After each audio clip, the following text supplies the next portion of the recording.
Assalamu alaikum урматтуу YouTube көрүүчүлөр. Сиздер менен мен бүгүн соц тармактарда таркап жаткан кыздардын мушташосу туурасында сөз кылмакчымын. Мекенибизде билимдүү, ийгиликке умтулган жаштарыбыз көп болгондой эле, тартипсиз өспүрүм жаштарыбыз дагы кем калышпайт сыягы. Алгач видеобузга назар салыңыздар.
Мен бул видеону көрүп, унчукпай коюуга жүрөгүм батынбады.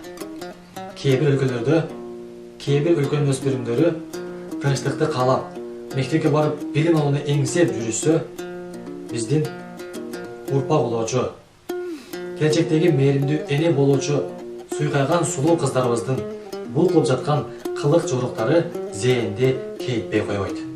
Бизде мынчалык талаш кылууга, мынчалык чыр чыгарууга, мынчалык мушташууга, талашууга эч кандай себеп жок. Ушундай бир тынчтык доорун сүрүп жаткан биздин гүл кыргызыбыздын кадырына жетелик. Тынчтыктын кадырын билелик, достор. Мейли, өзүңүз жөнүндө ойломосоңуз, сиздин жакын келечегиңизди каалаган ата-энеңиздин женчин актаңыз, досум. Сизге келечекте ишенip тапшыра турган Кыргызстаныңыздын келечегин ойлоңуз.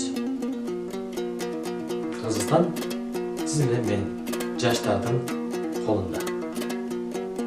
Достор, бүгүнкү видео силерге жаккан болсо лайк басып, комментарий калтырганды унутпаңыздар. Мен Расул Жанов бак берген болдум. Кийинки роликте көрүшкөнчө достор, сак аман туруңуздар.